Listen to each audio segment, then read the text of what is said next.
Describe what it was like working there on October 7th. What did you see in the coverage? The first thing I saw was the headline, and the one word that was missing was terrorist. What did they call Hamas? Freedom fighters, and they called Hamas militants. The BBC called Hamas freedom fighters. I'm Zach Sage Fox. Since 10/7, the BBC has been under fire for anti-Semitic coverage of the Israel-Hamas war. So I've met up with a BBC whistleblower to reveal the truth. My name's Noah Abrahams. I am a Northwest London Jew, proud to be British, extraordinarily proud to be Jewish. When did you start seeing anti-Semitism explode within the company? Before 10/7, every time there's a story in Israel, the attitude would be negative. The narrative would be negative. No positivity towards Israel. Shocking, considering that Israel is the only democracy in the entire Middle East, the only country where gays live freely, the only country where women have equal rights. This is something that you would think liberals would commend, a project that liberals would celebrate. You think so,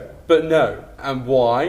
What is the root of that hard line no? Why aren't they celebrating it? In my view, it's an underlying level of anti-Semitism. Yeah. An epidemic of anti-Semitism that has been there so long. Now, unfortunately, the ugly head has popped out of those clouds. Whereas before, they were tiptoeing around the anti-Semitism. It had always been there, but now it's been exposed. Describe what it was like working there on October 7th. What did you see in the coverage that day? October 7th, it was like any other day, and the first thing I saw was the headline, and the one word that was missing was terrorist.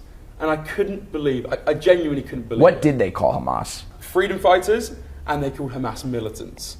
Okay? Freedom fighters. The BBC called Hamas freedom fighters. And here's my issue with freedom fighters, apart from the fact that it's wholly untrue, is that it has positive implications. Freedom, it could not be a more positive word. And it implies that they weren't free under someone else's will. Israel fully pulled out of Gaza 20 years ago in 2005. Correct. They pulled every Jew out, which was controversial, almost 10,000. And here's the thing, you and I know this. Right, but millions of people watching the BBC do not. But do the people at the BBC know this? Of course they do. They're intelligent journalists. So they're intentionally hiding the truth. The truth is, you do not rise the ranks of an organisation like the BBC without having a brain. So how on earth these people have decided to close their eyes to what is happening, really happening, in the world, what the British government is saying.